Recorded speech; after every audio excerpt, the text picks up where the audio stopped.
नमस्कार, स्वागत है आपके अपने चैनल 5G एजुकेशन में। आज हम बहुत ही महत्वपूर्ण भाषा भारती कक्षा 8वीं 8th ग्रेड अभ्यास पुस्तिका के कुछ पाठों को देखने जा रहे हैं। यह बुक हमें मध्य प्रदेश राज्य शिक्षा केंद्र भोपाल से प्राप्त हुई है। यह सत्र 2024-25 हेतु प्राप्त बुक है, जिसमें पाठ 1 वर्दे से लेकर पाठ 24 महर्षि परशुराम तक इस 8th ग्रेड अभ्यास पुस्तिका में पाठ दिए हुए हैं, जिसे हम बारी बारी से हल करेंगे। यह बुक परीक्षा की दृष्टि से बहुत ही महत्वपूर्ण है, क्योंकि वार्षिक परीक्षा में इसी बुक से 8th ग्रेड अभ्यास पुस्तिका से लगभग 70 से 80% इसी बुक से पूछा जाता है और पूछा जाएगा। ठीक है, तो इसे आप ध्यानपूर्वक अच्छे से पढ़ें, समझें और लिखें। आइए देखते हैं पाठ 6 भक्ति के पद, बहुत ही महत्वपूर्ण है। आइए बहुविकल्पी प्रश्न सही उत्तर छांट कर लिखना है।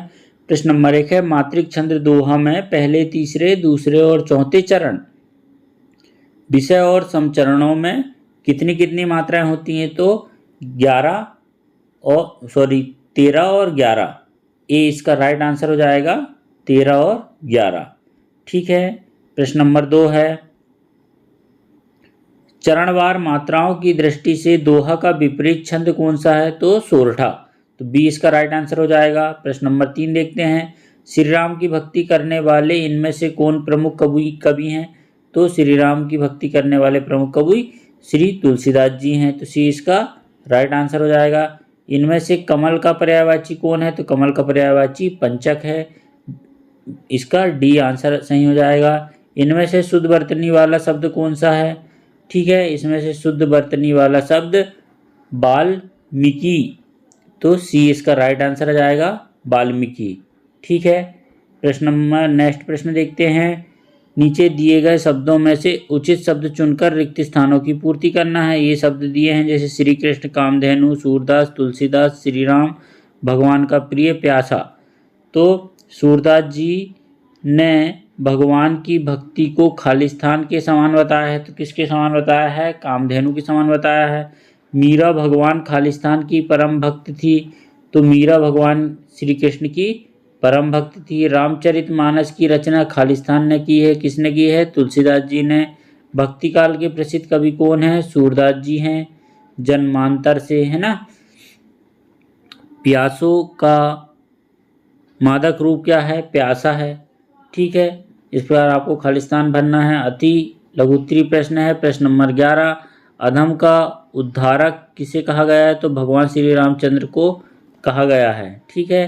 प्रश्न नंबर 12 है, प्रभु जी तुम घन बन हम मोरा। पंक्ति में घन का अर्थ क्या है? बादल है। ठीक है। प्रश्न नंबर 13 है, गिरधर नागर किसे कहा गया है? तो भगवान श्री कृष्ण को गिरधर नागर कहा गया है।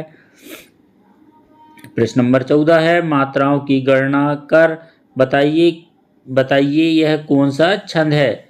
फूलहि फलहि न बेत, यद्यपि सुधा बरसहि जलद, मूरख हृदय न चेत, जो गुरु मिलहि बिरंची सम।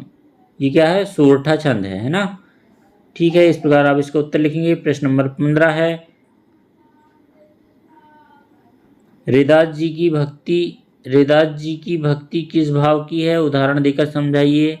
तो रैदास जी की भक्ति दास भाव की है। उदाहरण, प्रभु जी तुम स्वामी हम दास।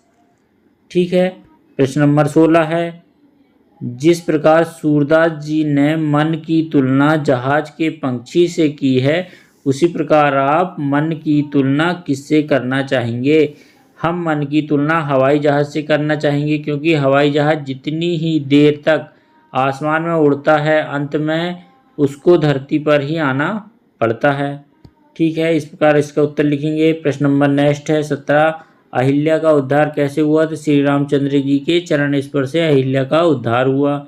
नेक्स्ट देखते हैं। प्रश्न नंबर 18 है, खर्चहि नहीं कोई चोर न लेवही, दिन दिन बढ़त सबाहु, पद में आए तद्भव, शब्दों के तत्सम रूप लिखते हुए पंक्ति का भावार्थ लिखना है। तो मीराबाई कहती हैं कि राम नाम रूपी धन ऐसा है जो व्यय करने से ना तो घटता है और ना चोर उसे चुरा सकता है, वरन यह तो दिन प्रतिदिन बढ़ता ही जाता है। ठीक है, इस प्रकार आप इसका अर्थ लिखेंगे। द्विगुत्तरीय प्रश्न है, प्रश्न नंबर 19। रैदास को किसके नाम की रट लगी है और वे इस आदत को क्यों नहीं छोड़ पा रहे हैं? तो इसका उत्तर लिखेंगे, रैदास जी को राम के नाम की रट लगी है।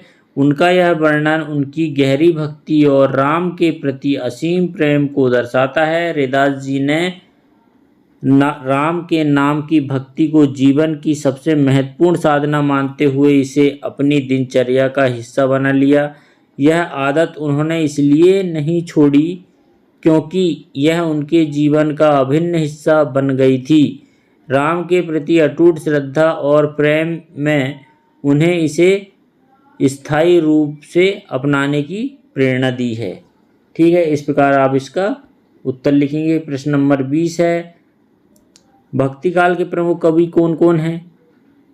उनमें से किसी एक के बारे में 5 पंक्तियां लिखना है। तो भक्ति काल के प्रमुख कवि कौन कौन से हैं? कबीरदास जी, तुलसीदास जी, सूरदास जी, नंददास जी आदि। तो सूरदास जी एक के बारे में लिखना है। तो सूरदास जी वात्सल रस के सम्राट हैं। उन्होंने श्रृंगार एवं शांत रस का भी वर्णन किया है। सूरदास जी श्री कृष्ण के परम भक्त थे। उन्होंने सूरसागर की रचना की है। सूरदास जी 16वीं सदी के एक प्रमुख हिंदी कवि और भक्ति संत थे। ठीक है, इस प्रकार आपको ये पाठ को करना है 8 ग्रेड के। प्लीज़ वीडियो अच्छा लगा हो तो हमारे चैनल को लाइक, कमेंट, सब्सक्राइब करना ना भूलें। धन्यवाद।